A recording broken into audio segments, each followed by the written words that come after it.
আমি বলবো ভাইরা, আপনারা কোরআন শুধু এই কোরআনটা আমরা যারা আছি এক শ্রেণী যারা রয়েছে, তারা আমাদেরকে অনেক সময় বলে হুজুর কোরআনে শুধু খালি এগুলারে আলোচনা আর নাই। হুজুরের ঘরের যত দোষ আর নন্দ ঘোষ, হুজুর জোরে গেল দোষ, আসতে আসলো দোষ, বসিল দোষ, উঠতেও দোষ, ঘুমাইতেও দোষ, খাইতেও দোষ, সব জায়গায় দোষ, শুধু হুজুরের দোষ। আর সবাই বাকি গেল জান্নাত, ফেরেশতা, আল্লাহর ফেরেশতা। এক লোক, বুঝছেন, এই লোক খুব ফেসলা লোক ছিল। তা এই লোক জীবনে কোনোদিন এত তাফসিরুল কোরআন মাহফিল বা কোথাও যায় না। তা যায় না, এখন বাড়ির স্ত্রী আছে না, বউ, তা বলছে পাশের বাড়ির এক ভাই যাচ্ছে, তা ওই দেখা, তা বলছে ভাই আপনি তো ওয়াজে যাচ্ছেন, তা এই আপনার ভাই একটু নিয়ে যান রে ভাই, মেহেরবানি করে একটু নিয়ে যান। তা লোকটা চিন্তা করলো, যাই হোক বলছি যাহা তো ভাবিতে নিয়ে যাই, নিয়ে গেছে ওয়াজে। বেচারা ওয়াজে গেছে, ওয়াজও শুনছে।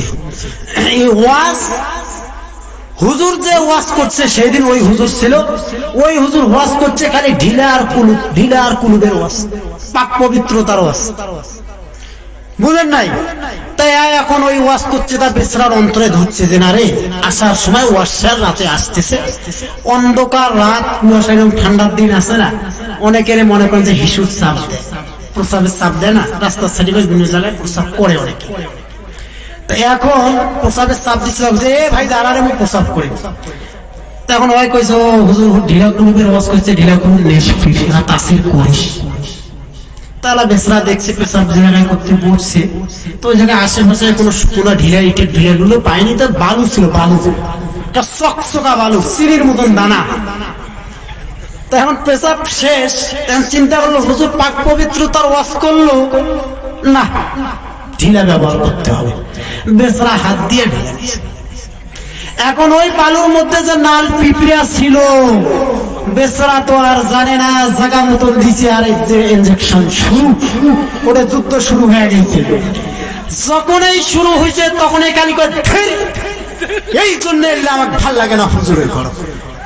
পাশের ভাই আরে হুলটা কি তোর, হুজুরের কি ধরতে, হুজুর জানিস কি বলছে, কদর এই ঢিলা কুলুবের ওয়াজ হুজুর করি, তুমি ঢিলা নিবে যে এই অবস্থা, কি হয়েছে ওটা আবার, কদর মোর অবস্থা শেষ। কোন তো ভাই দোষ কি হুজুরের? হ্যাঁ, তুই ঢিলা নিবিতে দেখি শুনিনি তুই হুজুর।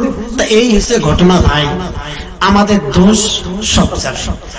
যদি আমরা এই আলেমদের যতক্ষণ পর্যন্ত, যতদিন আপনারা সমাজের মানুষ যারা রয়েছে, যতদিন পর্যন্ত আলেম ওলামাদেরকে উচ্চ মাকামে বসাবেন না, যতক্ষণ পর্যন্ত তাদেরকে মর্যাদা দিবেন না, ততক্ষণ পর্যন্ত যতই চেষ্টা করুন না কেন দেশে এক ফোঁটা শান্তি আনতে পারবেন না। এটা আমার কথা না, এটা কোরআনের কথা।